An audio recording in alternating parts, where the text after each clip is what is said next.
নমস্কার, অ্যাস্ট্রোলজার জাহ্নবী চ্যানেলে সকলকে স্বাগত। আজকের বিষয়বস্তু, আমরা কোন সেই কর্মের ফলে আমাদের সৌভাগ্য দুর্ভাগ্যে পরিণত হয় এবং তার সঙ্গে বলবো আমাদের জেল অবধি হতে পারে, সেটা নিয়ে আলোচনা করব। আর প্রত্যেককে বলবো, আমার অনুষ্ঠানটি যদি আপনাদের ভালো লেগে থাকে অবশ্যই লাইক করবেন, শেয়ার করবেন, সাবস্ক্রাইব করবেন আর বেল বাটনটা প্রেস করে দিতে একেবারে ভুলবেন না, যাতে আগামী দিনে নিত্য নতুন এপিসোডগুলো আপনাদের কাছে পৌঁছে যেতে পারে।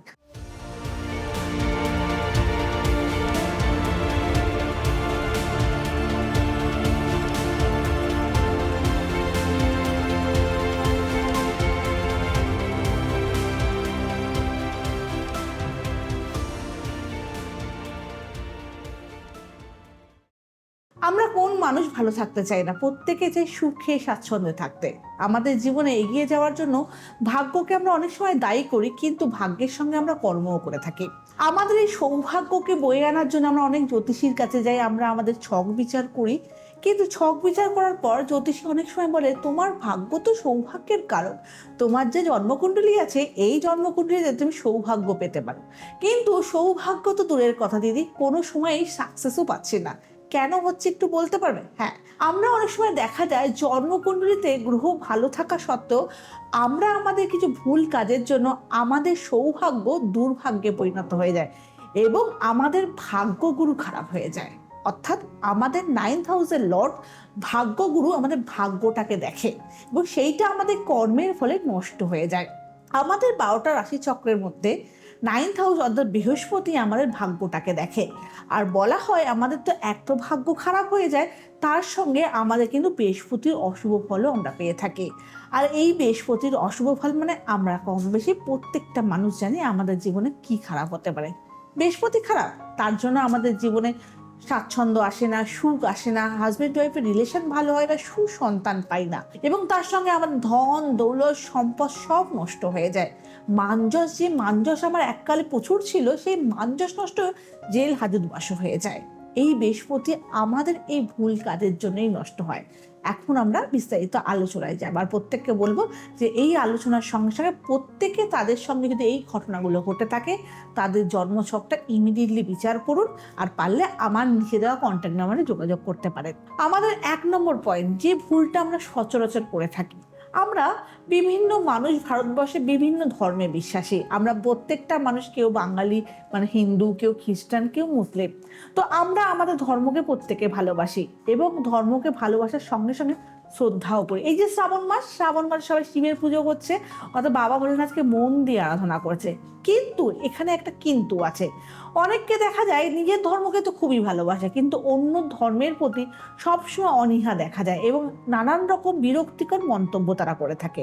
যারা এইরকম কাজ করে থাকো তাদের কিন্তু এক্ষুনি সাবধান হওয়া উচিত, কারণ তোমাদের সৌভাগ্য দুর্ভাগ্যে পরিণত হচ্ছে। অর্থাৎ তুমি যতই ভালো কাজ করো, তোমার কিন্তু বৃহস্পতি অশুভ অবস্থায় চলে যাচ্ছে, কারণ বৃহস্পতি আমাদের জন্মকুণ্ডলিতে এবং আমাদের জন্মছকে দেবগুরু হিসাবে কাজ করে। তিনি সমস্ত ধর্মকে প্রাধান্য দিয়েছেন। এই প্রত্যেককে বলবো, যারা অন্য ধর্মের প্রতি অনীহা দেখাচ্ছ, এক্ষুনি জায়গাটা ঠিক করে নাও, দেখবে তোমাদের দুর্ভাগ্য সৌভাগ্যেই পরিণত হবে, কখনোই দুর্ভাগ্যে পরিণত হবে না।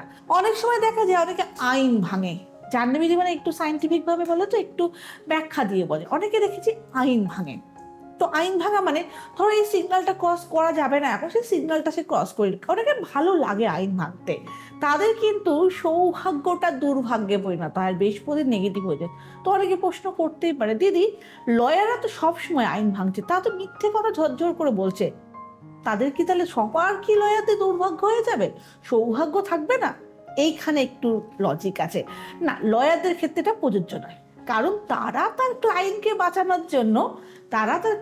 বাঁচানোর জন্য নানানভাবে এই প্রচেষ্টা করে। মিথ্যা কথা যাই হোক, তারা একটা লজিক রেখে করে, তারা কাউকে বাঁচাতে চায় এবং তারা তাদের প্রফেশনকে সম্মান দিয়ে এটা করে, তাই তাদের ক্ষেত্রে এটা প্রযোজ্য নয়। তা আমরা সাধারণ মানুষ কখনোই এই ভুল কাজটা করব না। যদি করে থাকি, আমাদের সৌভাগ্য কিন্তু দুর্ভাগ্যে পরিণত হয়ে যাবে এবং আমাদের জীবনে কিন্তু অনেক সময় দেখা যাবে বৃহস্পতি অশুভ প্রভাবে তোমার হাতে অর্থ থাকা সত্ত্বেও সেই অর্থ তোমার কাছে পৌঁছচ্ছে না সমস্তভাবে। এর আলটিমেটলি ফল কিন্তু জেলও হতে পারে তোমার। তুমি জীবনে একটি ভালো ছেলে, প্রচুর এডুকেশন, প্রচুর পড়াশোনা করেছো, প্রচুর সম্মান, কিন্তু তোমার একটু ভুলের জন্য তোমার ভাগ্যের চাবিকাঠি ঘুরে গিয়ে তোমার জেল অবধি হতে পারে। 3 নম্বর পয়েন্ট, বর্তমান কাছে সচরাচর আমরা দেখছি যে মানুষ ভগবান মনে করে নিজেকে, ঈশ্বর মনে করে। ঈশ্বর কেউ না, ঈশ্বর ওই উপরওয়ালা, যাকে আমরা দেখিনি, এনার্জি, যে এনার্জি থেকে আমরা শক্তি পাই, সেই হচ্ছে ঈশ্বর। কিন্তু অনেক মানুষ নিজেদের ঈশ্বর মনে করে, এবং ঈশ্বর মনে করে মানুষের কাছে নিজেকে ঈশ্বর প্রেজেন্ট করে মানুষকে ধর্মের নামে ঠকায়। এরকম যদি কেউ করে থাকে তাহলে ধরে নিতেই হবে তার কিন্তু জীবনে সৌভাগ্য দুর্ভাগ্যে পরিণত হবে। তা এখানেও একটু লজিক আছে। অনেকে বলছে যে অনেক ক্রিমিনাল থাকে, অনেক ক্রিমিনাল নানানভাবে ক্রিমিনালের কাজ করে, এবং নানান ক্রিমিনালভাবে কাজ করে, এবং তাদের মধ্যে দেখা যায় মানুষের ক্ষতি সাধনই করে, তাদের এটা প্রফেশন। তো তারাও কি সৌভাগ্যকে দুর্ভাগ্য পরিণত করছে? প্রথমে বলি, ক্রিমিনালের ব্যাপারটা আলাদা। তারা নিজেকে প্রেজেন্ট করছে ক্রিমিনাল হিসাবে, তাকে চেনে ক্রিমিনাল হিসাবে, তাহলে সে সৌভাগ্যকে দুর্ভাগ্যে পরিণত করতে পারে না। সে আগে থেকে জানিয়ে দিচ্ছে আমি ক্রিমিনাল, আমি পাপ করছি। কিন্তু কেউ ভগবান সেজে মানুষকে ঠকাচ্ছে, মানুষের মন নিয়ে খেলছে, মানুষের ইমোশনাল নিয়ে খেলছে, এইটা কিন্তু তার সৌভাগ্যকে দুর্ভাগ্যে পরিণত করছে। এরকম যদি কোনো মানুষ করে থাকে, বা নিজেকে মনে করো যে তুমি ঈশ্বরের সমান সমতুল্য, এই ভুলটা কিন্তু তোমার সৌভাগ্যকে দুর্ভাগ্যে পরিণত করবে। একটা সময় তুমি হয়তো আনন্দে ফুলে ফেপে উঠবে যে টাকা পয়সা, এরকম দেখা যাচ্ছে অনেক চোখের সামনে, কিন্তু হঠাৎ তোমার জীবনে জেলও হতে পারে। এরকমও কিন্তু হয়েছে। আর একটা কথা বলি, যে জিনিসটা আমরা সচরাচর ভুল করে থাকি, আমরা দুর্ভাগ্য, আমাদের জীবনে 9th হাউস নষ্ট হয়ে যায়, আমাদের ভাগ্য নষ্ট হয়ে যায়, এবং বৃহস্পতি খারাপ হয়ে যায়। ধরো তুমি কোনো গুরুর কাছে শিক্ষা নিলে, সেই গুরুর কাছে কিছু শিখলে, শেখার পর তুমি এত বড় জ্ঞানী হয়ে গেলে, তোমার মনে হলো গুরু হয়তো কিছুই জানে না। তুমি আশেপাশে বলতে শুরু করলে, ওই মানুষটার কাছে আমি শিখতে তেমন কিছু পারিনি, কিছুই জানে না, জাস্ট আমি গেছিলাম। এটা বলো না। হতে পারে সে কম জানে, হতে পারে তোমাকে সেভাবে শেখাতে পারিনি, হয়তো তোমার পছন্দ না, তুমি তার থেকে দূরত্ব মেনটেন করে চলো। কিন্তু যদি তোমার গুরু একটুখানিকও তুমি তার কাছে শিখে থাকো, কখনো তার বদনাম করো না। এই বদনাম যদি তুমি করে থাকো, তোমার বৃহস্পতি নেগেটিভ হবেই। তোমার জন্মকুণ্ডলিতে যতই সে পজিটিভ থাক, তোমার বৃহস্পতি সে নেগেটিভ হবেই। সে কোনো দিন তোমার পজিটিভ কাজ করতে পারে না। দেবগুরু বৃহস্পতি, সে হচ্ছে গুরু, সে কখনো গুরুর বদনাম সহ্য করতে পারে না। এবং এখান থেকে তোমার সৌভাগ্যকে দুর্ভাগ্যে পরিণত তুমি নিজেই করছো।